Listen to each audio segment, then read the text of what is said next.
Pernah kepikiran gak sih gimana caranya kita bisa video call sama keluarga di kota lain, tapi rasanya lancar banget?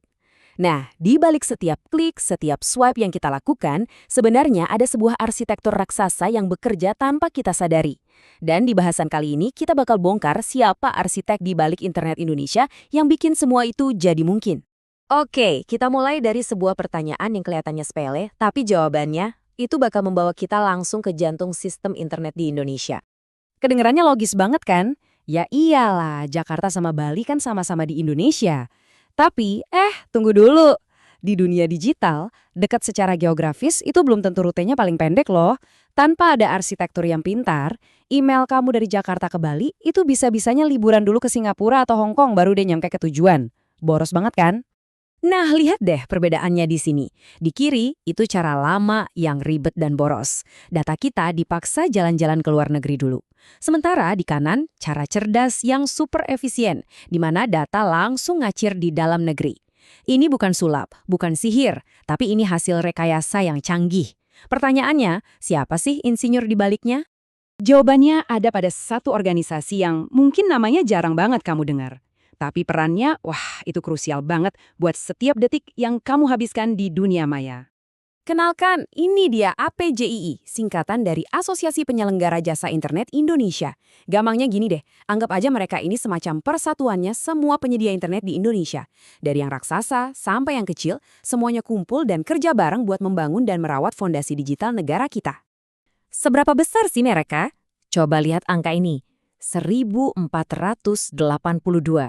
Itu adalah jumlah penyedia layanan internet yang jadi anggota APJII. Banyak banget! Artinya, hampir semua pemain besar di industri ini ada di bawah satu atap yang sama, berkoordinasi bareng.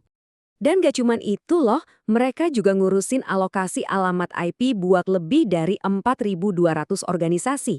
Setiap organisasi ini kan butuh kafling alamat digitalnya sendiri-sendiri. Jadi kebayangkan, skala operasinya ini bener-bener raksasa. Makanya sebutan arsitek tak terlihat ini pas banget buat mereka.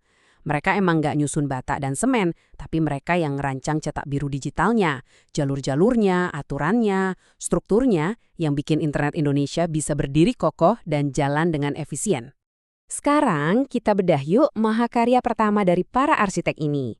Ini adalah salah satu dari dua pilar utama yang jadi penopang seluruh bangunan internet kita. Cara paling gampang buat ngebayanginnya adalah pakai analogi jalan tol. Coba bayangin ada sebuah sistem jalan tol super canggih yang dibangun khusus buat lalu lintas data di dalam Indonesia aja. Eksklusif. Nah, inilah dia, Indonesia Internet Exchange, atau yang biasa disingkat IIX. Anggap aja ini semacam terminal bus raksasa, tempat semua bus dari berbagai penyedia internet ketemu. Jadi daripada tiap bus harus keluar ke jalan raya internasional buat ngantar penumpang antar kota di Indonesia, mereka cukup ketemu di terminal pusat ini buat tuker-tukeran penumpang, jauh lebih cepat dan efisien. Dan kutipan ini ngejelasin semuanya dengan sempurna. IX itu adalah wadah untuk menyatukan seluruh jaringan supaya data kita nggak perlu wisata bolak-balik ke luar negeri. Intinya cuma satu, efisiensi, efisiensi, dan efisiensi. Oke. Jalan tol super cepatnya udah ada nih, tapi gimana caranya setiap mobil data di jalan tol itu tahu alamat tujuannya dan nggak nyasar? Nah, disinilah pilar kedua arsitektur ini mulai berperan. Ini pertanyaan penting banget kan? Coba pikirin, ada miliaran perangkat yang online barengan. Gimana ceritanya paket data dari HP kamu itu bisa nyampe tepat sasaran ke server tujuan tanpa salah alamat? Kuncinya, ya satu, harus ada sistem pengalamatan yang super rapi. Dan yang ngurusin ini semua namanya IDNIC, atau Indonesian Network Information Center. Jadi gini, kalau IX itu jalan tolnya, maka IDNIC ini ibarat kantor pos pusatnya internet Indonesia. Merekalah yang tugasnya ngasih alamat unik, atau yang kita kenal sebagai alamat IP, ke setiap rumah di internet. Tanpa mereka, paket data kita bisa nyasar terus. Prosesnya pun rapi banget loh. Pertama, sebuah organisasi harus jadi anggota APJII. Terus, mereka daftar ke IDNIC buat minta jatah alamat IP. Nah, baru deh IDNIC ngasih kafling alamat IP yang unik. Sistem inilah yang menjaga ketertiban di dunia digital kita.